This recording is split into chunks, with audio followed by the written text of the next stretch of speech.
ပရိသတ်များအားလုံးပဲမင်္ဂလာပါရှင်။နိုးတို့ရဲ့ Queen Audio Channel လေးကနေကြိုဆိုလိုက်ပါရနော်။နိုးကတော့ Queen Audio Channel မှာတင်ဆက်ပေးနေ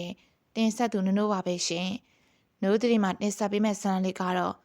ရှမန်မီးရှာလောင်ဆုံးပြီးနောက်ဆိုရယ်ဘီယန်ဇလန်းကောင်းလေးရဲ့အစဆုံးတင်ဆက်ပေးတော့ဖြစ်ပါတယ်ရှင်။ဇာတ်လမ်းလေးမစတင်ခင်မှာနိုးတို့ရဲ့ channel လေးကိုလည်း like subscribe လုပ်ပေးဖို့မမေ့ကြပါနဲ့နော်။ကဲဒါဆိုရင်ဇာတ်လမ်းလေးကိုဆက်လိုက်တော့မယ်နော်။ရန်ကုန်တိုင်းဒေသကြီးတဲ့လှိုင်းသားရမြို့နယ်ထဲမှာရှိရဲ့တန်မိုးနဲ့အင်ယာထဲမှာနေထိုင်တဲ့ပိုင်မင်းခန့်နဲ့ခန့်စရာတို့စုံတွေ့ဟော်မိုပပေါက်ကြည်နဲ့စွာခံယူပြီးအတူတကွနေထိုင်ကြသူတွေဖြစ်ပါတယ်။ပိုင်မင်းခပဲခူးတိုင်းနဲ့နယ်မြို့အစွန်လျာတောရလျာဖြစ်ပါတယ်။ပိုင်မင်းခရဲ့အဖေဟာသူ့မှာသားနှစ်ယောက်ဖြစ်တဲ့ပိုင်မင်းခနဲ့ခိုင်မင်းခတို့ရှိတော်လေပိုင်မင်းခလိန်သူကျိုင်းနဲ့တက်တာလည်းသိရောအင်ယာနေမောင်းထုတ်ခဲ့ပါတယ်။ဒီလိုနဲ့ပဲဖခင်ဖြစ်သူညီနဲ့အထားခဲ့ကရန်ကုန်သို့ကိုချလောက်ပေါ်ကိုရက်တရန်ထွက်လာခဲ့ပါတယ်။ရန်ကုန်မှာလည်းအစတော့အဆင်မပြေပေမဲ့ကုမ္ပဏီတစ်ခုမှအစားလုပ်ရင်ကားမောင်းတင်ကနောက်လှုပ်ပြောင်းတော့ကားမောင်းကျွမ်းကျင်ရာထူးနဲ့လားစာကောင်းတာကြောင့်အတော်ချောင်းလဲလေးပါတယ်။အဲ့ဒီမှာပဲပိုင်မင်းခါရဲ့အချစ်ဆန်လိုက်ဟာသူ့အလုပ်ပိုင်ရှင်ရဲ့သားနဲ့အကြောင်းပါဖို့ဖြစ်လာပါတော့တယ်။ဟေးမောင်ပိုင်မင်းခါကြီးလာအောင်ကွာအန်ကယ်ပြောစရာရှိလို့အလုပ်ရှင်ကခေါ်တော့လေခေါင်းလေးညွတ်ကရောက်လာပါတယ်။ဟုတ်ကဲ့ပြောပါအန်ကယ်ဒီလိုကွာအန်ကယ်အင်ယာဒရိုင်ဘာအလုပ်ထပ်သွားလို့အဲ့ဒါမောင်းရင်ကုမ္ပဏီကောက်မမောင်းပဲနဲ့အင်ယာကောက်ဝယ်မောင်းရင်အန်ကယ်သားရဲ့ကြောင်းအသွားပြန်အကျိုးဖို့နဲ့အန်ကယ်ဇနီးသွားမဲ့နေရာလေးတွေပို့ပြီးတော့ကွာဖြစ်ရဲ့လားဟုတ်ကဲ့ဖြစ်ပါတယ်အန်ကယ်ရပါတယ်โอเคဖြစ်တယ်ဆိုလေမနှက်ပြန်အဝတ်ထုတ်တွေယူလာပြီးတော့အန်ကယ်အင်ယာဝန်ထမ်းခန့်မှလာနေရောဒီလိုနဲ့ပဲပိုင်မင်းခလည်းဖုံးရင်ချောင်းကတ်နေရတဲ့ဘွားကနေအလုံးရှင်အိမ်တို့ပြောင်းကနေခဲ့ရပါတယ်။အဲ့ဒီမှာပဲခန့်စရာဆိုရဲနေပညာတက္ကသိုလ်ကျောင်းသားလေးရဲ့ဖျောက်ဆမ်းပြီးအေဝဲနေရဲ့ခါအုပ်ရွှေညွှာစပင်လေးတွေနဲ့အချက်ကလေးရအနေတော့အသားလေးကဖြူစွတ်နေကရှုံပေါက်ကလေးလိုပဲအရန်ချစ်စရာကောင်းတဲ့ကောင်းလေးကိုမြင်မြင်ချင်းပဲသဘောကျမိသွားပါတယ်။ဟေးလူဒီမှာဘာရင်ငေးချင်းနေရလဲကျွန်တော်မျက်နှာလေးပေါက်ထွက်သွားအောင်မေဗျဟာအော်sorry ပါညီလေးရကိုနည်းနည်းအတွေးလွန်သွားလို့ဒယ်ဒီဒီမှာဒယ်ဒီခေါ်ထားတဲ့အကိုရောက်လာပြီအတန်လေးဆဆာနဲ့အော်ကပြေးသွားတဲ့ကောင်လေးကိုကြည့်ကအသေးရတာကြောင့်ကြိုက်စားပြစ်လိုက်ချင်ပါတယ်ဒယ်ဒီဒါသားရဲ့ကောင်မောင်းပေးမဲ့သူလားဟုတ်ပါတယ်တားငယ်ရဘာလို့လဲသဘောမကျပြန်ဘူးလားဟာမဟုတ်ဘူးဒီတခါတော့သဘောကျတယ်အရင်ကခေါ်ပေးတာတွေကအသားမဲမဲဘိုက်ကပူနေစိတ်ညစ်ဖို့ကောင်းလို့တမင်တကာပေါက်ကြရတဲ့ခါမီစိတ်ညစ်အောင်အလုထောင်လုပ်ပလိုက်တာအခုဒီတခါတော့ဒယ်ဒီအရန်တော်သွားပြီဒီရက်ကအရန်ချော့တယ်တန်တန်ပြက်ပြက်နဲ့ရုပ်ရှင်တွေကမင်းသားလို့ပဲဟာဒယ်ဒီသားတော့ပြောရော့မယ်အဲ့ဒါကြည့်တော့မောင်ပိုင်ခရင်သားငလေးကအခုဒီကလေးစိတ်မပြောက်သေးမောင်ပိုင်ခတော့မုတ်ဝဲချေဘူးတာပြင်ထားပြီးတော့သားငယ်ကလေတရေစာမုတ်အားစားတာပါမင်းခလည်းပြုံးပြကလက်ခံလိုက်ပါတယ်ခန်းစရာရဲ့အမေကလည်းဝင်ပြောပါတယ်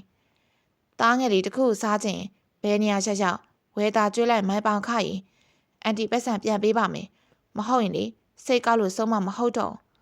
ဟုတ်ကဲ့ရပါတယ်ဗျပတ်စံပြန်ပေးစရာမလိုပါကျွန်တော်ဝဲကျွေးပါမယ်အမလီမောင်ပိုင်ခရင်အဲ့လိုများတော့အာမခံလိုက်နေနော်အန်တီသားကလေလူကောင်ကနာခတ်တည်တည်ရုံပေါက်လို့ပဲစားတာကလေးစေးကြည့်ပြီးကောင်းမေးဟာတွေပဲစားတာမင်းလာစာကြမ်းမာတော့မဟုတ်မာမီကလေတားမှမဆိုင်ဘသူကလားစာပေးမလဲလို့တားကိုလေအကိုရှိမှအချက်ခွဲနေအမလီကိုတော်လေးရေမငိုလိုက်ပါနဲ့ကျမမချော့အားသိ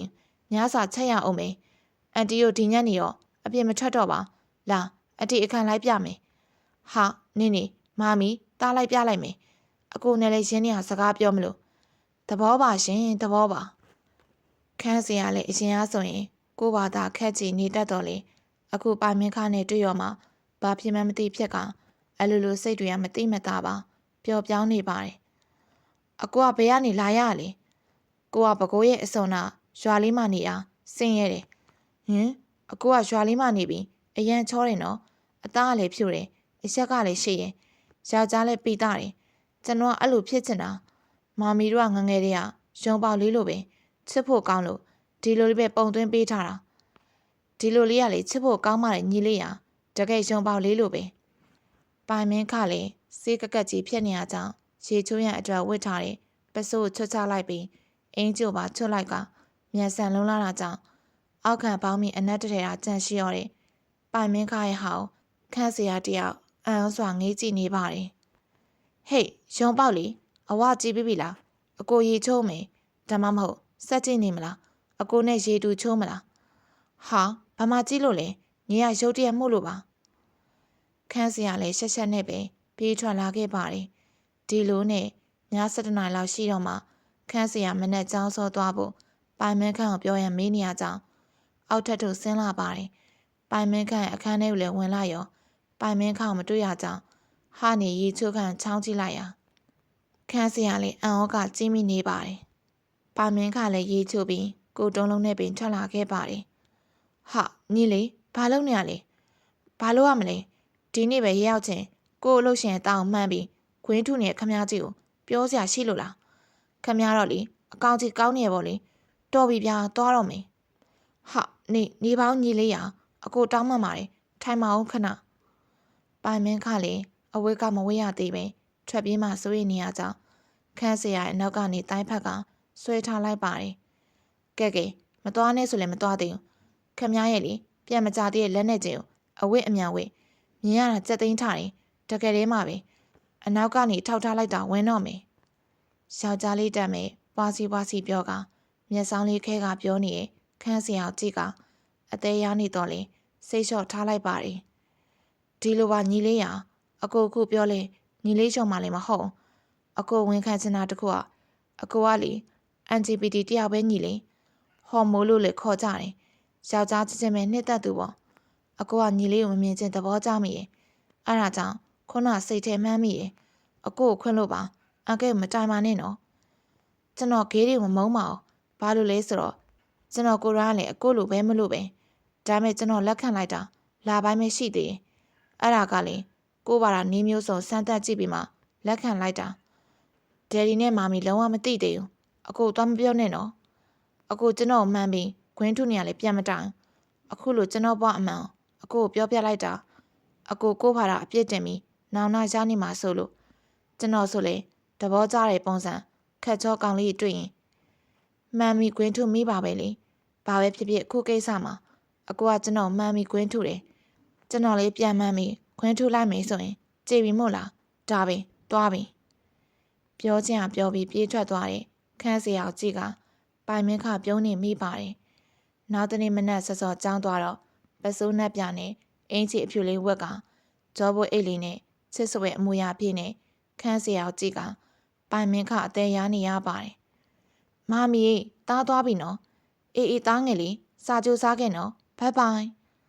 အခုချိန်ထိကလေးငယ်လေးတူလိုပဲမိခင်ဖြစ်သူချွဲနေပုံကြည့်ကစားချင်လာတာနဲ့ကားပေါ်လေးရှောက်ရောဟေ့ညီလေးမင်းညအကိုမှန်းထူတာကောင်းရဲ့လားဟာအကိုနော်ညီကိုစားနေရပေါ့လေအကိုမမှန်းပါအောင်နော်ကိုဖာတာလေစော်လေးကိုပဲမှန်းတာဟုတ်လားအကိုပြောသွားတာတော့ပြန်မှန်းပြီးခွင်းထုတ်လိုက်ကြည့်ပြီးဆိုအဲ့ဒီတော့အကိုကညီလေးကိုနမ်းနေပါတယ်ကန်နေပါတယ်ဆိုပြီးမှန်းလိုက်တာလားဟုတ်လားပါမင်းခစားနောက်နေရမို့ခန်းစရာလေးပြန်ပြီးအရွှဲတိုက်ကပြောလေတော့ပါတယ်ဟုတ်တယ်ဗျာအကိုနဲ့ကျွန်တော်နဲ့အပြန်လဲနမ်းကြမင်းညအတော်ကောင်းသွားတာပြောရေးဆိုရင်အခုချက်ချင်းတော့ကျွန်တော်ငပေးရထားလာပြီဗျာစကားစတိုင်းဆိုသလိုပြောလေပြောပစိုးလန်ကအောက်ခံပေါင်းမြေအောက်ကရုံးကြွနေဟောက်ခန်းစရာမရှက်တော့ပဲထုတ်ပြလိုက်ပါတယ်ဟာညီလေးမရှက်ဘူးလားပြန်ဖုံးထားလေလမ်းမပေါ်ကြီးမှနော်ဘေးကကားတွေမြင်လိုက်မယ်မဖုံးမအောင်ရှက်လည်းမရှက်ဘူးအကိုပဲလိုက်စားနေပြီးတော့ကဲပါကွာလာအကိုပြန်ဖုံးပေးမယ်လွန်မာရောတကယ်အရေးစင်လေးပဲကြာရောက်တော့ကားဝါဆင်းသွားပြီးချက်ချင်းမသွားသေးပဲပိုင်မင်းခေါကားတကားနေကြည့်ကပြောသွားပါတယ်ညနေစာစားကြတော့လေထမင်းစပွဲမှာပိုင်မင်းခေါပြုံးစည်းနေကြည့်ကမျက်နှာလေးပုံစံမျိုးစုံလောက်ကစားနောက်နေရကြောင်းခန်းစရာရဲ့အမေနဲ့ဖေဟာတတိထားမိသွားပြီအဖေကြီးရှင့်သားတော့မောင်ပိုင်ခေါအတော်လေးသဘောကျပုံပဲကြည့်ပါလားစားလောက်နားလိုက်နဲ့ဟုတ်ပါမိမကြီးကိုလည်းအခုမှပဲတားငယ်တွေစိတ်အေးရတော့တယ်မိုင်းပေါင်ခရောတားငယ်လေးနဲ့အဆင်ပြေရလားအကဲ့ဒါအလိုလိုက်တာတော့စိုးတော့စိုးတယ်ကွာန နည်းနည်းတော့သေးခံပေးနော်ရပါတယ်အန်ကယ်ကတခါတလေတဆွတ်ထို့နည်းနည်းလှုပ်သက်တာလွင်ညီလေးကလိမ့်မပါတယ်ကျွန်တော်ကတော့ညီလေးနည်းနည်းရစ်ချင်လာပြီဆိုရင်ကျွန်တော်ကသူ့ထက်နှစ်ဆလောက်ပြန်ရေးလိုက်မလားလို့တွေးထားတယ်အဲ့ဒါမှငြိမ်သွားမှာဟာဟာကောင်းနေဟိမိုင်းပေါင်ခါနဲ့ပဲတားလေးကအပွဲပွဲနှွှဲလာသမျှရှုံးတော့တာပဲဟုတ်လားတားငယ်လေးအမလီတဲဒီတားအရှုံးမပေးပါဘူးခဏနေစားလို့ပြီးအကိုခန်းထဲသွားပြီးအနာယူရအောင်ပါဟေးတားငယ်အဲ့လောက်ကြီးအနိုင်မကျင့်အောင်နော်မိုင်းပေါင်ခနားပါစေတားရင်ခန်းစရာပြောတဲ့စကားထဲမှာအတိတ်ပဲပါနေဆိုတာပိုင်မင်းခပဲသိရမလို့ပြန်ရှင်းပြလိုက်ရပါတယ်ရပါတယ်အန်ကယ်ညာဘက်ဆိုကျွန်တော်လည်းပြင်းနေတာညီလေးလာရဲ့အခန်းထဲမှာဂိမ်းဆော့ပြီးညီလေးเจ้าမှငန်းလာခဲ့စကီလေးတွေအကြောင်းမေးရင်အပြင်းပြေတာပေါ့ကျွန်တော်နေတတ်ပါတယ်ပိုင်မင်းခစကီအကြောင်းမေးမယ်ဆိုတော့ခန်းစီရမှာမျက်စောင်းကပိုင်မင်းခစီတော့အဖေနဲ့အမေမမြင်အောင်ကြားရောက်လာပါတယ်လိုက်လဲလိုက်ပါဒီညီကိုဟုတ်ပါမိမရာတားငယ်လေးလည်းမိုင်းပေါင်ခနေဆိုတော့အကိုတယောက်ရှားလိုက်သလိုဖြစ်နေရှာတာကျမတို့အတွက်လေတားကြီးတယောက်ရှားတာပေါ့ယောက်ျားရဲ့ဟုတ်ပါကွာဟုတ်ပါဒီလိုနဲ့ပဲည10 နာရီလောက်လဲရှောက်ရောပိုင်မင်းခရဲ့အခန်းထဲသို့ခန်းစီရရှောင်းလာပါတယ်ပိုင်မင်းခလေးခြေတန်းကြားကြရအိတ်ချင်အောင်စောင့်နေလိုက်ပါတယ်အကိုအိတ်နေပြီလားလူလည်းပဲစရံတက်ပြီးအကျွေးကြအောင်ဆက်ရမယ်ဟာအကိုထအောင်ပြခန်းစီရဘလို့ပဲနုံမထတာမို့ပိုင်မင်းခရဲ့ခန္ဓာကိုယ်ကအဝတ်တွေအကုန်လုံးချွတ်ပလိုက်ပါတယ်အာခန္ဓာကိုယ်ကလေးလိုက်တာပြီးပြီအဝတ်ချွတ်လို့တော့အင်ကြီးနှကန်းလေးကိုအသားလေးနမ်းလိုက်မယ်ခန်းစီရလည်းပိုင်မင်းခရဲ့နှကန်းသားသို့ခွကအသားလေးနမ်းလိုက်ပါတယ်အဲ့ဒီချိန်ပိုင်မင်းခရဲ့မျက်လုံးစုံပွင့်လာပါတယ်အမလီလမ်းနာဗျာနိုးနေလေချမပေါ်ဗျာကျွန်တော်အကျွေးလာယူတာကဲဆက်ပြီးတော့ပိုင်မင်းခလည်းခန်းစီအောင်တိုင်းဖတ်လိုက်ရဆွဲလဲလိုက်ပြီးအပေါ်ကနေအုံမိုးထားတဲ့ပုံစံပြောင်းလိုက်လေပါတယ်အကျွေးလေးဆက်မယ်နောက်ထပ်လေးထပ်ရုပ်အောင်မယ်ကျိနေပြီလားခန်းစီရလည်းအစားတော့ပေါ့တက်တက်မယ်စားသလိုနောက်သလိုနဲ့အခုပေါင်မင်းခအမောင်တို့အားကိုကပဒင်းပေါက်ကနေအခန်းထဲသို့ကြားရောက်နေတဲ့လာပညာအလင်းရောင်အားကိုကခန်းစီရမျက်နှာရွှေရွှေစားကြည့်ကပြောလိုက်တော့ငြိမ်သက်နေအရင်အဆောင်ကတိတိတသာခုံလုံးလာခဲ့ပါတယ်အာကျွန်တော်နေရဘလို့ကြည့်လဲမသိဘူးရှင်မန်ထဲရတယ်တတင်းနဲ့ခုံနေသွားတော့မယ်ဗျာဖဲတော့နေပါအောင်ရှင်ခုံနေဆိုတာချစ်ချင်းရဲ့အစားတဲ့အခုမှစားရမှာလေအခုမှတင်းနေအကျွေးကိုဆက်ပြစေအောင်ပိုင်မင်းခလေးနှကန်းကြီးကိုအရင်စုံနှမ်းလိုက်ပြီးတဖြည်းဖြည်းနဲ့အောက်သို့ရှော့ဆင်းသွားရအောက်ရောက်တော့လေအားရပါရနမ်းရှုံလိုက်ပါတယ်ညီလေးအခုညီလေးရဲ့ပထမဆုံးခြင်းကိုပေးမယ်မို့လားအခုလုံးဝထိန်းလို့မရတော့ကျွန်တော်အခုညင်းဖို့အင်အားမရှိဘူးရှင်တွေအရင်လဲခုန်နေပြီးတော့နာမလဲကြောက်တယ်ဘာကြောင့်မှမသိဘူးအခုဒီထက်ပိုကောင်းစေချင်တယ်အခုကမနာအောင်လှုပ်ပေးမှာပေါ့ညီလေးရဲ့လာညီလေးရဲ့ခြေထောက်တွေကိုထောင်ပေးထားနော်ကောင်းလိုက်တာညီရညီလဲလေအရန်ကောင်းတာပဲခံရတာညီကိုဒီရတာသိအောင်လှုပ်ပေးရဲ့အခုအရန်ချစ်တာပဲချစ်တယ်ညီရပါမင်းခလေး10 မိနစ်လောက်နားနေပြီးတော့ခန်းစီရနှကန်းလေးကိုအားရပါရနမ်းလိုက်ပြီးအဲ့ဒီညရဲ့ကာမပွဲတော်ကြီးအဖွေးအနေနဲ့လှပခမ်းနားစွာအောင်မြင်ခဲ့ပါတယ်အဲ့ဒီနေ့ကစပြီးတော့ပါမင်းခရဲ့ခန်းစီရရင်လူကြီးတွေမသိအောင်ပုံစံမျိုးစုံနည်းမျိုးစုံနဲ့လူလင့်လေးတလို့အတူတူနေခဲ့ကြပါတယ်ချစ်တယ်ဆိုတဲ့စကားတစ်ခုအပြန်လန်ပြောခဲ့ကြတော့လေခန်းစီရငယ်တဲ့သူလေးဖြစ်ကာမစိတ်အရန်တက်နေခြင်းဆိုတော့အဲ့ဒီစကားမျိုးလဲလို့စပယ်ပြောမိလိုက်တာဖြစ်ပါတယ်ဒါမဲ့ပိုင်မင်းခလို့မြင်မြင်ချင်းတဘောကြောင့်ချစ်မိခဲ့သူအတွက်တော့အဲ့ဒီကိစ္စမြောက်တည်သွားခဲ့ရင်ဘယ်လောက်ခံစားရမလဲဆိုတာ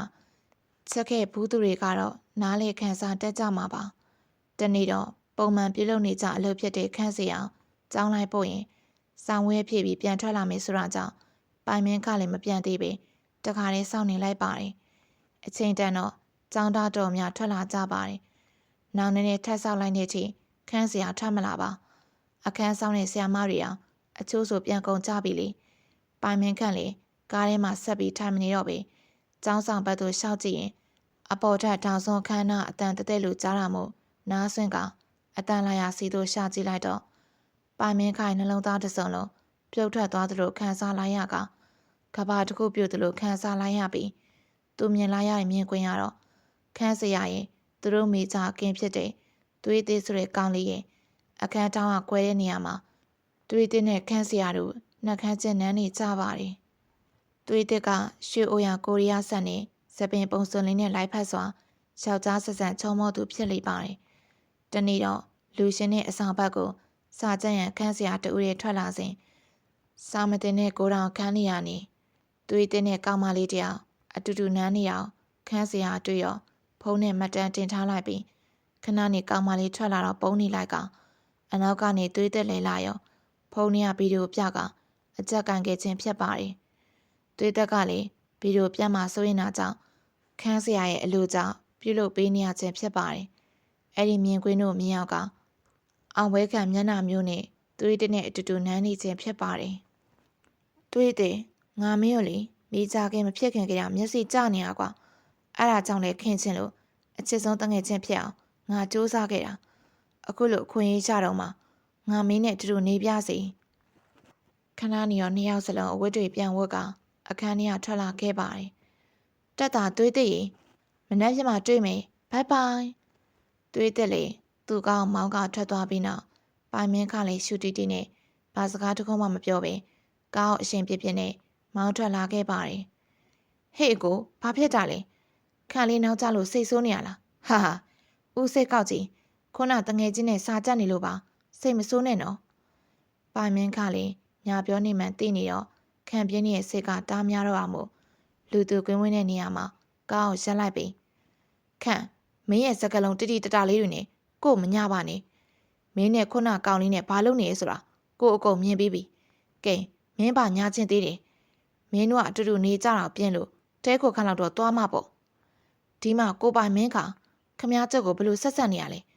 ကျုပ်ကခမ ्या ရဲ့အလုပ်ရှင်ဆိုလဲမမှားဘူးဗျဟုတ်တယ်စော်ရှိနေသွေးတက်ကသူ့ဆောင်နဲ့လုံညာကျွန်တော်တွေ့လို့ဗီယိုနဲ့အကြက်ကမျိုးလှုပ်လိုက်တာကျွန်တော်နဲ့ညတိုင်းဆက်စီဖြစ်နေရအမြဲတမ်းခမ ्या ပဲဥဆောင်ခဲ့တာမို့လား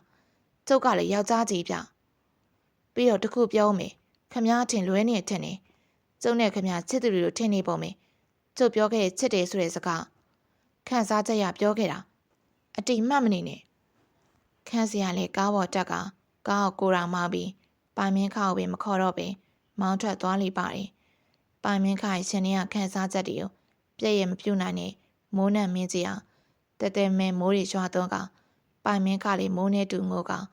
လမ်းမချက်ဝေးတလန်းချင်းရှောင်းလန်းနေပါတယ်နောက်နေ့မနက်မိုးလင်းတော့တားငယ်လေးမင်းကိုပိုင်မင်းကတော့ဖျားနေပြီမနေ့ကလည်းတားနဲ့တူပြတ်မလားပိုင်မင်းကပြန်လာတော့လေမိုးတွေရွှဲလို့မျက်နှာလည်းမကောင်းတားငယ်လိုရံဖြစ်ကြလားဟာမဖြစ်ပါဘူးသူနေမကောင်းလေတားဖတာပဲမောင်းသွားတော့မယ်ဒီနေ့ဆောင်ဝဲကနောက်ဆုံးနေဆိုတော့အပြန်တငယ်ချင်းတွေနဲ့ရုပ်ရှင်ကြည့်ကြမလို့သွားပြီမမီးပိုင်မင်းကလည်းနေမကောင်းတာမို့စေးကောင်တယောက်တည်းထွက်လာခန်းစရာနဲ့သူ့တငယ်ချင်းအုပ်စုလိုက်ကိုတွေ့ရပါတယ်ခန်းစရာသူ့တူတယ်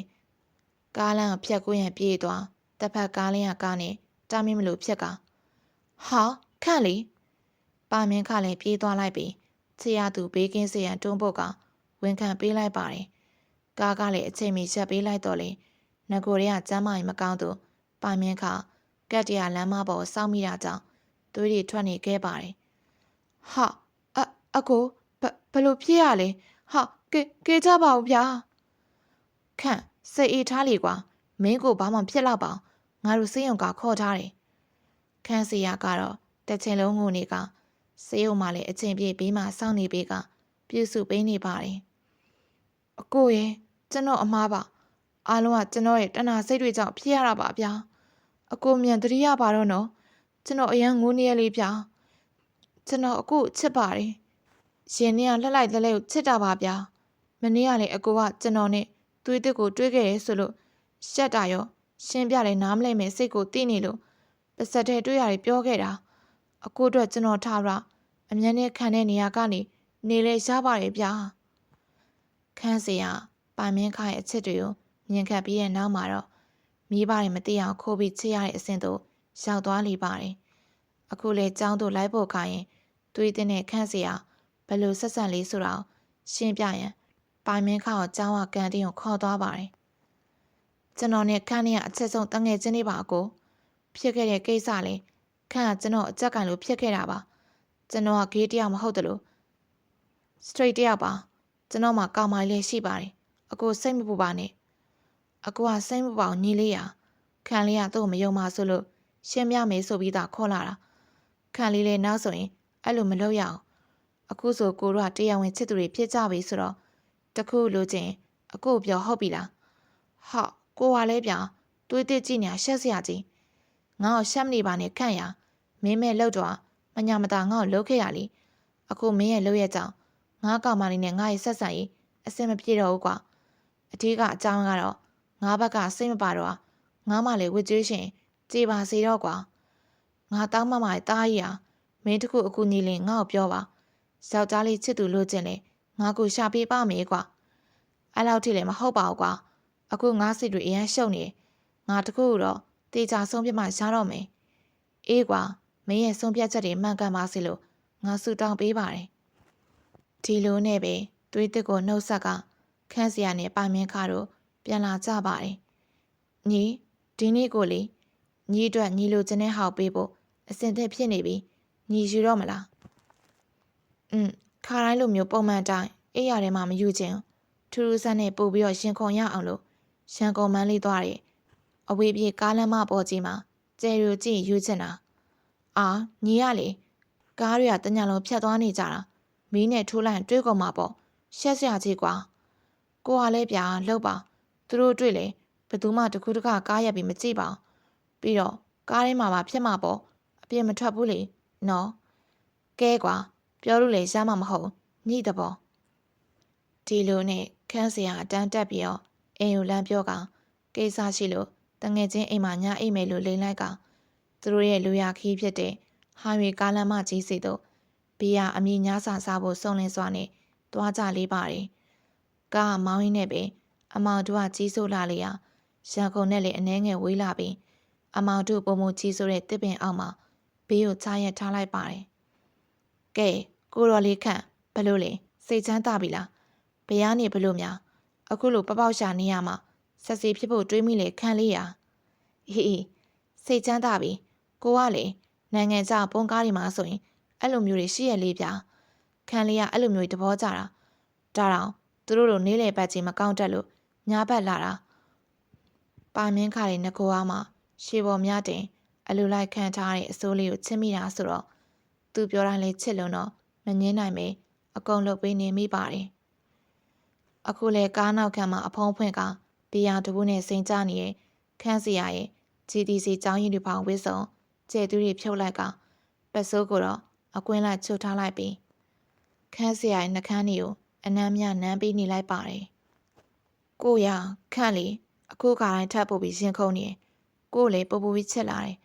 အခုချစ်တယ်ပြောတာထန်နေလို့မဟုတ်ပဲအချစ်တွေအရာပေးဆက်ဆွန့်လို့ရတဲ့ကိုရဲ့အချစ်တွေကိုနားလေလို့ခန့်ပြောတာပါကိုယုံမာရဲ့ခန့်လေကဲခန့်လေအစင်သစ်ဖြစ်ပြီလားအဲ့ဒီချိန်ပိုင်မင်းခလက်စွပ်ကလေးလက်ကနေဖြစ်သွားတာတွေးလိုက်တော့အံ့ဩစွာနဲ့ဟာလက်စွပ်လေးပါလားကြည့်ရတာစိန်လို့ထင်တာပဲငါလည်းနဲ့ရလေအတော့ပဲဟုတ်ပြီယူသွားရမယ်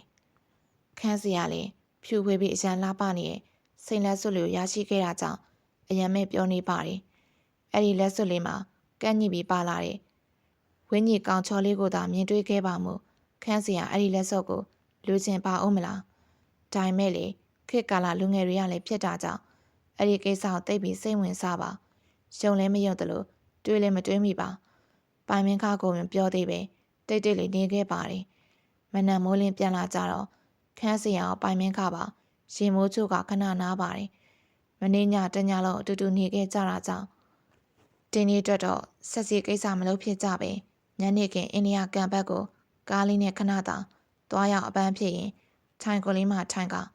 ချစ်သူဘွားရဲ့တာယာကျင်းနှူးခြင်းကိုခံစားနေပါတယ်ခန်းစီရလေချေရသူပိုင်မင်းခါရဲ့ရင်ခွေးမှမိနေလက်စွပ်လေးကောက်ရလောက်ပြောပြလိုက်ပါတယ်ကိုမနေ့ညလီဒီလက်စွပ်လေးကောက်ရတယ်လှလားအင်းလှတော့လှပါတယ်ခန့်လေရဒါပေမဲ့အမြန်လမ်းမကြီးဘေးကနေကောက်ရတာဆိုတော့မကောင်းတဲ့ပုံကိုယ်တွေကပ်ပြီးပါလာမှစိုးရတယ်ကိုတို့နေဘက်မှာဆိုတင်ချကုန်းနေဆိုရင်မြေအရန်ကျန်းတာ မဟုတ်တာတခုပြောတယ်လုံးမိတယ်ဆိုရင်သပင်အဖျားမှတော့ကပ်ပြီးလိုက်နိုင်နေပြီးရင်အမျိုးမျိုးခြောက်လန့်တာကိုကလဲကွာအခုဟာတော့အဲ့လိုမဖြစ်နိုင်ပါဘူးမြို့ကြီးမှာပဲဟောင်းကိုကရောခိလူငယ်ဖြစ်ပြီးအဲ့လိုတွေရှုံလားကိုကတော့မကြောက်တတ်ပေမဲ့ရှုံတော့ရှုံနေခန့်လေရဒါမျိုးတွေကဟိုးရင်ကရရှိခဲ့တာပဲလေခံလေးရတော့မရှုံပါဘူးကိုနဲ့ကန်ထားလို့ရတာလာလဲလာတယ်စွတ်ထားမှာပဲတဘောခံလေးတဘောပါဗျာကိုကသဘောတူပြီးသားဒီလိုနဲ့ပဲညဆောင်ကန်နာလန်ညစင်းနာစုံနေအောင်စပြီးည10 နိုင်လောက်မှအိမ်ပြန်ရောက်တော့နှစ်ယောက်စလုံးလေးပင်မနေပြီဖြစ်တာတကြောင်တမယားနေတညလုံးတူနေခဲ့တာတကြောင်နားကျင်နေရကြောင်အတီးတီးအိပ်ရာဝင်ခဲ့ကြပါတယ်ခန်းစရာလေးအိပ်ရာတွေဝင်တာနေတုံးကနေအိပ်ပျော်သွားပြီးည12 နာရီရက်ကွက်ကင်းနေရတန်ချောင်းခောက်တောင်ခန်းစရာခက်တဲ့ကြားလိုက်ရပါတယ်အဲ့ဒီအချိန်မှာစိန်လက်စွတ်ထဲကနေအလင်းနဲ့တခုထွက်လာပြီးအရန်ချမောလှပပြီးခံညားတဲ့ယောက်ျားတွေနဲ့ခန်းစရာအရှိမမတက်ရက်နေအောင်အိမ်မုံဆုံးမဖြစ်နေတော့လေပဲထင်ရှားစွာမြင်လာရပါတယ်အိမ်မက်လို့တန်တရားဖြစ်လိုက်တာကြောင့်အသေးစိတ်ဝင်ကတခုကိုပြောဖို့ခန်းစရာစူးစမ်းလိုက်ပါတယ်ဟေးမင်းဘတ်သူပြောလက်စစကားမဆုံးသေးခင်မှာပဲအဲ့ဒီလူကလက်ကိုဝေယမ်းလိုက်ကခန်းစရာအိမ်ရထဲမှာပြန်လဲကျသွားပါတယ်ဒါပေမဲ့လုံးဝအိပ်ပျော်နေတာမဟုတ်ပဲအသေးစိတ်ရှိနေချမ်းနဲ့ထားလို့မရပဲသူ့အလိုကျအကုန်လိုက်လို့ပေးမိခြင်းဖြစ်ပါတယ်အဲ့ဒီလူကလည်းခန္ဓာကိုယ်ကအဝတ်တွေကိုအကုန်ချွတ်ချလိုက်ပြီးခန်းစရာရဲ့ခန္ဓာကိုယ်အနံ့ကိုနမ်းလိုက်လေပါတယ်လက်စွပ်ထဲကထွက်လာပြီးအဲ့လိုလုံးနေလူရဲ့တီကြီးရဲ့အတန်ကိုပြပြကြားလိုက်ရတော့လေသူ့အနေနဲ့အော်လို့မရဘာမှလည်းပြန်လို့မရနဲ့ငြင်းသာခံနေရပါတယ်အဲ့ဒီလူလည်း45 မိနစ်လောက်တရက်ဆက်ခန်းစရာနဲ့အတူတူနေပြီးသွားပါတယ်အဲ့ဒီနောက်ခန်းစရာလည်းအိပ်ပျော်သွားတာကြောင့်မိုးလေးမှနိုးလေပါတယ်ပြီးတော့အိမ်မက်မဟုတ်တော့တေချာခန်းစားခဲ့ရကပိုတေချာသွားခဲ့ပါတယ်စောင်မီးပွဲဖြစ်ပြီးကျောင်းကလည်းသွားစရာမလိုတာကြောင့်ခန်းစရာပိုင်မင်းခေါနှုတ်ကထွက်လာခဲ့ပါတယ်ဘာဖြစ်လို့လဲခန့်လေရကိုအေးရမဝအောင်ကောက်ဂရုဆိုင်မောင်းမှကိုရလွန်ရှင်းတဲ့တိုင်တစ်ခုမှရှက်လိုက်အေးစေပြောပြမှရမှာပိုင်မင်းခလည်းကန်တော်ကြီးရအပင်ရိပ်ကောင်းနေဆိုင်မှာထိုင်လိုက်လေပါတယ်ခန်းစရာလည်းညဖြစ်ချောင်းကုန်စင်ကိုပြောပြလိုက်ပါတယ်တွေ့လားခန့်လေးကိုပြောသားပဲအနေများပါလေလို့လွှင့်ပြလိုက်ကွာရှေ့တဲ့ကိုနေပါအောင်ကိုရတကယ်ပဲသူဒီလက်စွပ်ထဲမှာနေတာဆိုရင်ရှေ့တဲ့ပြစ်ကြရင်သူဘာဖြစ်မလဲမပြောနိုင်အောင်တော်ကြအညိုထားပြီးပို့ဆိုမှခတ်မဲကိုရအဲ့တော့ခန့်လေးကဘယ်လိုလုပ်ချင်လဲဒီလိုလေမင်းညခန့်လေးတယောက်တည်းမြင်တာဆိုတော့တိတ်မယုံရအောင်ဒီညအိမ်ပြန်မအိတ်တော့တငယ်ချင်းပါတီရှိလို့အမှပဲအိတ်မယ်လို့မမီကိုဖုံးဆက်လိုက်မယ်ခန့်လေးကိုဟိုတယ်မှာသွားရကြမယ်ကိုရှင်းတော့သူထွက်လာခြင်းမှာထွက်လာမှာအတိတ်ပြီးလို့ရတာပေါ့အဲ့လိုလေကောင်းတာပဲကိုတို့နှစ်ယောက်ဆိုတော့အဖော်ရတာပေါ့အဲ့လိုနဲ့ပဲခန်းစရာနဲ့ပိုင်မင်းခါတို့ဟိုတယ်တစ်ခုမှာအခန်းယူပြီးညဆောင်လေအဲ့ဒီဟိုတယ်ကနေပဲအခန်းလေးသူမစားလိုက်ပါတယ်ညဘက်အိတ်ကြတော့လေချစ်သူနှစ်ဦးတို့ဖက်ကအိတ်နေကြပါတယ်ည7 နာရီထိုးအတိတ်မှာတိုင်ကန်းနိုင်ရအချက်ပေးတန်ထွက်ပေါ်လာခြင်းမင်းညလိုပဲအလင်းနဲ့တစ်ခုက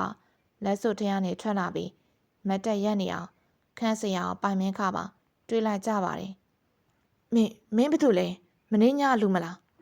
ဟုတ်တယ်ခန့်လေးကငါးချစ်သူမင်းကဘယ်ရောက်လာလဲနှစ်ယောက်စလုံးခန့်မြန်ပြီးတော့အဲ့ဒီလူချောစီမှာအတန်ထွက်လာတော့ကြားလိုက်ရပါတယ်ငါလာတော့မင်းယူလာလက်စွပ်ထဲကပါလာတာဘယ်လိုဘယ်အကြောင်းလာမမေးနဲ့ငါမဖြစ်ဘူးအဲ့ဒီနောက်လက်ကိုဝေရမ်းလိုက်ကနှစ်ယောက်စလုံးမိမ့်မှုကအဲ့ဒီလူကျိုးဆွဲရကားရပြန်ပါတယ်အရင်ဦးဆုံးခန်းစရာနဲ့ပိုင်မင်းခါရဲ့အဝတ်စားတွေကိုချွတ်လိုက်လေးပါတယ်အဲ့ဒီလူကပိုင်မင်းခါကိုလှုပ်လိုက်ခန်းစရာကိုလှုပ်လိုက်နဲ့အဲ့ဒီတညလုံးအားရအောင်ကာမဆက်ဆံပြီးမိုးလင်းခါနေမှာအလုခံရသူနှစ်ယောက်လုံးမှာတော့နေနေကြကြအိပ်ပျော်သွားပါတယ်ခန်းစရာနဲ့ပိုင်မင်းခါတို့လည်းနောက်နေမနေလျှောက်တော့နှစ်ယောက်စလုံးကိုပါလှုပ်လိုက်ရကြောင်းကြံရမရဖြစ်ကခန်းစရာတငယ်ချင်းသွေးတစ်ကိုကန်တော်ကြီးထဲမှာချင်းကစကားပြောရင်ဆွေးနွေးရချင်းလိုက်ပါတယ်ကဲခန့်မင်းကအလောတကြီးငါ့ဘာလို့ချင်းရတော့ထူးထူးခြားခြားလင်းစုံများဖတ်ပါလားကွာသွေးသိရင်မင်းကတော့ပြောနေငါတို့ကဒုက္ခရောက်နေရဲ့ကွာဖြစ်တာလေပရာလောကနေဆွနေနေရော ဘာလို့ရမှန်းမသိဘူးကွာတကယ်စိတ်လီကဲငါ့ကိုအစာဆုံးပြောပြမင်းပြောတာငါဘာမှနားမလဲဘူးဒီလိုနဲ့ခန့်စရာလဲအမြဲလမ်းပေးမှသွားပြီးအောက်ဖစ်ဆက်စီပြုတ်လျင်သွားခဲ့ရနေစပြီးစိန်လက်စွပ်တကွင်ကောက်ရတဲ့အထိပြောပြလိုက်ပါတယ်မင်းတို့ဇလန်းကလေကွာအတော်ထူးဆန်းနေဒါနဲ့နေပါအောင်ဒီလောက်လှုပ်ရှားနေရပေါ်များနေပါရဲ့နဲ့အမြဲလမ်းပေးကိုညားဘက်ကြီးဘာလို့သွားကြတာတော့ကွာအဲ့ဒီနေရာမှာတွေကခဏရှင်တိုင်းမှုတွေဖြစ်နေအောင်မကြောက်ကြဘူးလားအဲ့ဒါလည်းငါပြက်ပါတွေးတွေ့ရနိုင်ငံခြားအောက်ဒေါ်ဆက်စီဗီဒီယိုတွေကြည့်ပြီးအဲ့လိုဖြစ်ချစ်စေပေါက်လို့ကိုပူစာလိုက်မိတာအကိုကလေခန့်ရှူတော့လိုက်လို့ပေးရလို့ဗျာအကိုကလည်းခန့်လေးစိတ်ညစ်သွားမှဆိုလို့ပြုံအောင်လိုက်ပို့တာပါအကိစ္စကိုနဲ့ဘာမှမဆိုင်ပါဘူးတွေးတွေ့ရငါအပြက်ပါကဲအခုငါတို့ကိစ္စကိုပြောပြပြီမင်းဘယ်လိုကိုညီမလဲပြောကွာမင်းဆိုတော့နားထောင်ရတာငါပို့ပြီးစိတ်ညစ်လာပြီအေးပါကွာဟုတ်ပါပြီမင်းတို့ကိစ္စပရလောကနဲ့ဆက်နွယ်ရဆိုတော့ကျွမ်းကျင်နေဆရာသမားခွင်တော့ပြောပြမှာရှက်စရာကြီးငါလည်းသိတော့မသိကြအောင်လောလောဆယ်ငါတိုက်ခံသွားကြမယ်လာကြသွေးတစ်တိုက်ခန်းလေးလျှောက်ရောသွေးတစ်လေးဖျားစင်ရှိထိုင်ကလက်စွပ်ကိုအလဲမှချပြီးပတ်ချောင်းအကျဲ3ခေါက်ရွှတ်လျာမပြီးသေးခင်မှာပဲလက်စွပ်တရအငွေ့တွေထွက်လာပြီးလူတယောက်အသွင်ကိုထင်ရှားစွာမြင်လိုက်ရပါတယ်ဟာမင်းကဘာတူလဲဘယ်ရလာလဲသွေးတက်လေတင်ကောစွာမေးလိုက်ပါတယ်ကျွန်တော်နာမည်နေမင်းကိုပါဆရာရင်ဆက်ပြီးမရွတ်ပါနဲ့တော့ကျွန်တော်ပူလို့ပါငါကဆရာမဟုတ်ဒီဟာဘာလက်စွပ်မှန်တာမသိဘူးငါတငယ်ချင်းတွေပြောပြလို့ငါရတဲ့ဟာငါရွတ်ကြည့်ရကဲပါလေဘာပဲဖြစ်ဖြစ်မင်းရဲ့အကြောင်းပြောစမ်းမအောင်ဒီလိုပါကျွန်တော်ကတတိစမော်တဲ့ဘွိုင်းတူပါတချင်းဆိုပြိုင်ပွဲအချွတ်လေပြိုင်ဖို့တော့အရန်နာမည်ကြီးပင်မယ်နေပွဲလေးအဆက်တွေရှိတော့ဆိုရပါတယ်တနေ့တော့ကျွန်တော်မန်းလေးမှာရှိုးပွဲတချင်းဆိုပြီးတော့ပြန်အလားအကူကကားရက်ပြီးအတူနေကြပါတယ်အဲ့ဒီနေရာမှာကျွန်တော်ကကားမောက်ပြီးတေးခဲ့ရတာ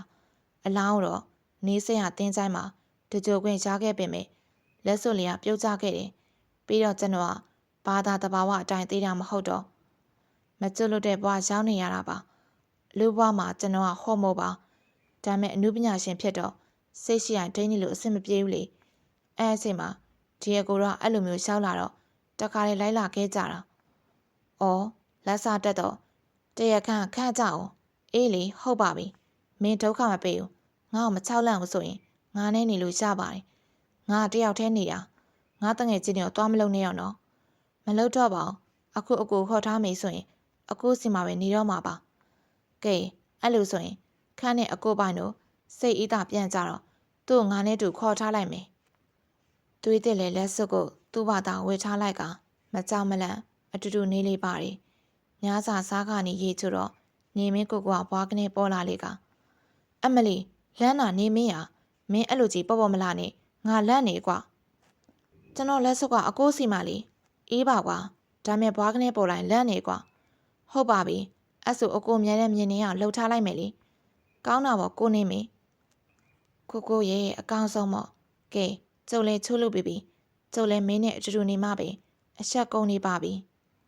ဟိအကိုကလေယောက်ျားချင်းမဲဟောင်းဒီလိုညညာဘက်အိတ်တော့တွေးတစ်ပေးမှခက်တီတီနဲ့နေမင်းကိုလည်းဝင်အိတ်နေရကြ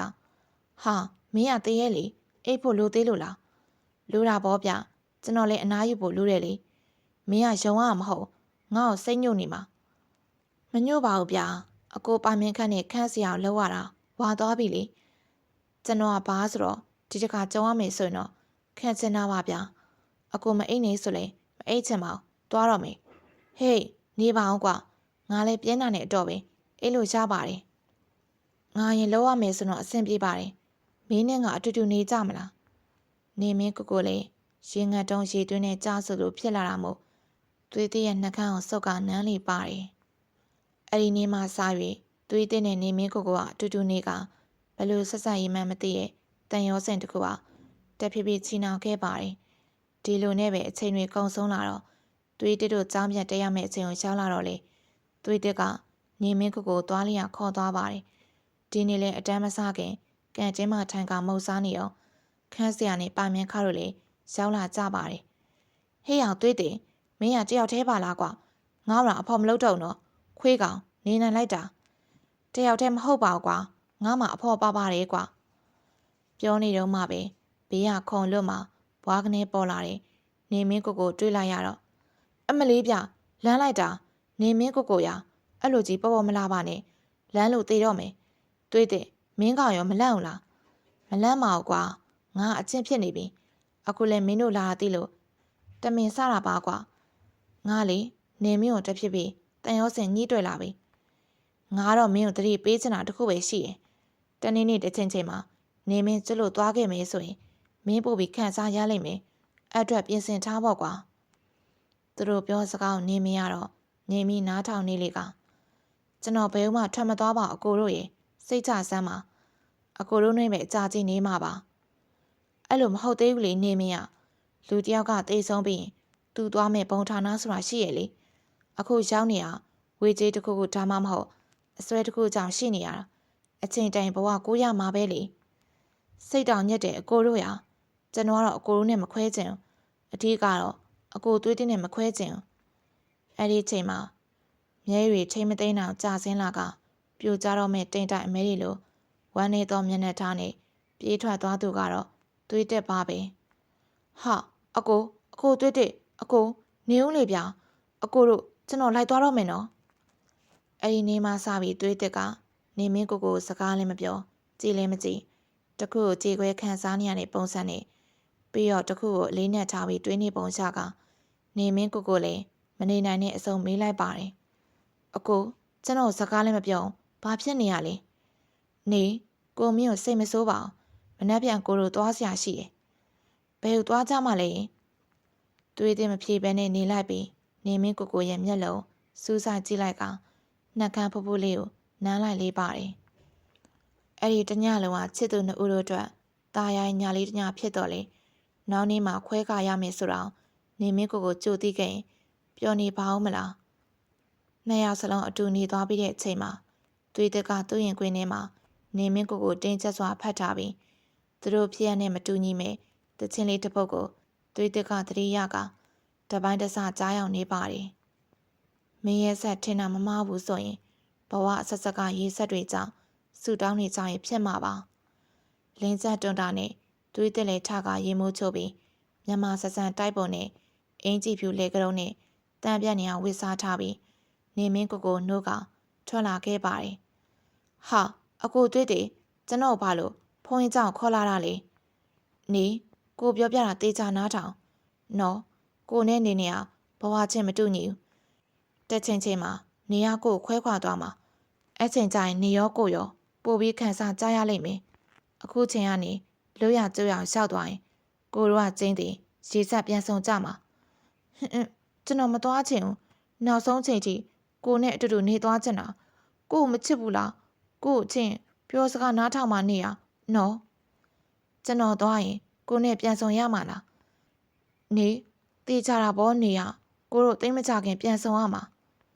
တော်တော်ကြကြချောင်းမော့ပြောဆိုပြီးတဲ့နောက်မှာပိုင်မင်းခါနဲ့ခန့်စရာရင်သွေးတည့်ရဲ့ဝင်းကြီးလေးနေမင်းကိုရဲ့ဖုန်တီချောင်းမော့တို့ဝင်လာကြပါတယ်ဟောတကားလေးကို၄ယောက်တောင်လာကြပြီကိုလာကြကွယ်လာကြအချိန်ကောင်းမယ်တရားနာလိုက်ကြရအောင်ပြီးမှစွန့်ကတ်ကြပေါ့တင်မဖေဒါနဲ့ဖုံဖုံကကျွန်တော်ဘေးကတယောက်ပါတော့မြင်ရလားတကားလေးရေမမြင်ချင်အောင်စောင့်နေလို့မှမရှားတာပဲကွကဲဒါတွေနောက်မှပြောကြစို့အချိန်လင်းသွားရင်မကောင်းတရားနာကြပြီးတော့အမြဝေပြီးတဲ့အချိန်အလင်းနဲ့တကူကလွတ်လပ်စွာထွက်ပေါ်လာပြီးခဏနေတော့နေမင်းကိုမရှိတော့ပါကဲတကားလေးတို့တငယ်ချင်းကျွတ်လို့သွားပါပြီဖုန်ကြီးစီကအဲ့ဒီစကားတန်ကြားရတော့တွေးတက်လေတင်းထားခဲ့သမျှဘေးကပိုင်မင်းခန့်နဲ့ခန့်စရာတို့ဖက်ကငိုတော့လေးပါရီခန့်နဲ့အကိုပါရဲ့နေမရှိတော့ဘူးသူကျွန်တော်ခွဲသွားပြီဗျာသူကောင်းစီချင်လို့ရှင်နာခံပြီးသွားခွင့်ပေးလိုက်ရတာငါသူ့တကယ်ချစ်မိသွားတာကွာတွေ့တဲ့စိတ်ထင်းအောင်လေကွာဖုံးဖို့လို့စွန့်ကပ်ရအောင်ပါနေမင်းကပိုကောင်းတဲ့ပုံရှောက်သွားမှာပါမငိုနဲ့လေကွာမင်းကတော့ငါလည်းစိတ်မကောင်းကွာဖုံးကြီးကကောင်းတငိမ့်ငိမ့်နဲ့တန်ရောစင်တဲလဲကြောက်စရာကောင်းပါလားတကားလေးတို့ရှင်ကိလေသာအပူမီးဆိုတာ လောကမှာအပူဆုံးပဲကွယ်တကားလေးတွေးတဲ့လေဝမ်းနဲ့မနေပါနဲ့ကွယ်တကားလေးနေမင်းကိုရဲ့စိတ်လက်ဆိုဖုန်ကြီးဖျားတဲ့ဌာပနာတိုက်မှာထဲလူပေးပါမယ်ကွယ်အဲ့လိုဆိုရင်တပည့်တော်ရဲ့ဟောဒီဗရံများလက်စုပ်ကလေးကိုပါ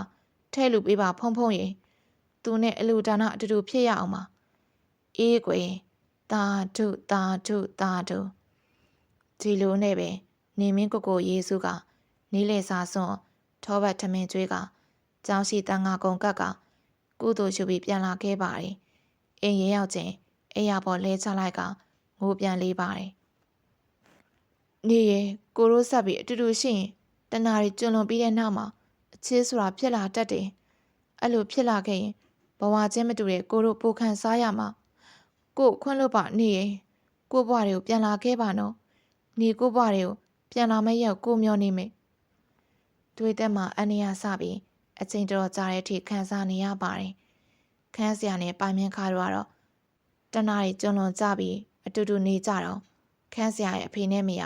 တွေ့သွားလိပါတယ်ဟာကိုကလေအဖေနဲ့မေမအိတ်သေးဘူးလေနောက်မှလောက်ကွာနော်ခန်းလေးကြောက်တယ်ခန်းလေးကလေမမေတက်လာမှာကိုတို့လည်းအိတ်နေပဲထင်းနေမှာစောင့်ချုံပြီးလောက်ကြမယ်လေနော်အဲ့ဒီအချိန်မှာဖေဖေနဲ့မမေကအခန်းထဲဝင်လာပါတယ်တားရီမမေတို့ဝင်လာပြီ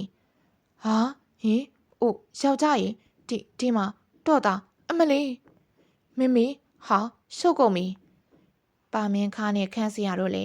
အောက်ခံပေါင်းမိတဲ့အမြန်ဝစ်လိုက်ကခန်းထဲပေါ်မှာထိုင်နေကြပါတယ်ဒါကဘလို့ဖြစ်ကြလေပြောကြစမ်းမအောင်ငါတို့နားလည်အောင်ရှင်းပြစမ်းမအောင်သားတို့ချစ်သူတွေဖြစ်နေကြပါပြီအတီတွဲဖို့လေရွေထားကြပါတယ်သားတို့ချစ်ချင်မခွဲပါနဲ့နော်မခွဲလို့မရဘူးအခုဖဖေတို့လာတာမင်းကိုမိမပေးစားမလို့လာတိုင်ပင်တာမင်းကွာမိဘတွေအဆက်ရမလုပ်ချင်ပါနဲ့ဘာမိမဟုတ်လားမရှိဘူးနော်မရှိဘူးသားဖဖေတို့ပြောစကားလေးနားမထောင်တာကို့ပဲလက်ထပ်မှာပိုင်မင်းခမင်းကိုငါတို့ကအလုပ်သမားလို့မဆက်ဆံမင်းနဲ့တားကြီးဆုံးလို့ဆက်ဆံပေးခဲ့တာမင်းကအခုလိုကျေးဇူးပြန်ဆက်လိုက်တာပေါ့လေမဟုတ်ပါဘူးဒီကိစ္စကိုနဲ့ဘာမှမဆိုင်ပါဘူးတားအရင်စပြီးစူးစမ်းခဲ့တာအေးဒီလိုဆိုရင်ငါတို့ဘက်ကလေဘာမှပြောစရာမရှိတော့မင်းတို့အိမ်ဘွားဆင်းပေးပါမယ်တားမတာရှင်ခွင့်လို့ကြပါခန်းစရာလေးမိဘနှစ်ပေါင်းကြော့ပြီးယူစရာရှိအောင်ရှုပြီးဆင်းခဲ့လေပါတယ်အဲဒီနောက်ပိုင်မြင့်ခလှိုင်တရားဘက်ရှိအစိုးရရှုံးမှာရှင်မဝင်လို့လေပါတယ်အစာပိုင်းတော့အိမ်ကနေခဲ့ပေမဲ့ဝန်ထမ်းလိုင်းခန့်ပြီးတော့နှစ်ယောက်စလုံးပြောင်းနေခဲ့ကြကပျော်ရွှင်စွာဘဝကိုဖြတ်သန်းနေခဲ့ကြပါတယ်ပရိသတ်များရှင်နိုးခုတင်ဆက်ပေးခဲ့တဲ့ဇာတ်လမ်းလေးကတော့ရှမန်မီးချန်လောင်ဆုံးပြီးနောက်ဆိုရင်ဘီယန်ဇာတ်လမ်းကောင်းတဲ့အပိုင်းတစ်ကိုတင်ဆက်ပေးခဲ့တာဖြစ်ပါတယ်ရှင်နောက်နေ့မှာတင်ဆက်ပေးမယ့်အပိုင်းနှစ်ကိုလည်းစောင့်မျှော်အားပေးကြပါအောင်ရှင်နိုးတို့ channel လေးမှာတင်ဆက်ပေးနေရဲ့ဇာတ်လမ်းလေးများကိုနားဆင်ရင်ပရိသတ်များအားလုံးဘဝမုံများပြည့်ပြောင်းနိုင်ကြပါစေလို့နိုးတို့ channel လေးမှာဆုတောင်းမေတ္တာပို့သလိုက်ရပါတယ်ရှင်ကဲဒါဆိုရင်နောက်နေ့အပိုင်းနှစ်မှာပြန်လည်တွေ့ဆုံကြမယ်နော်ဘိုင်ဘိုင်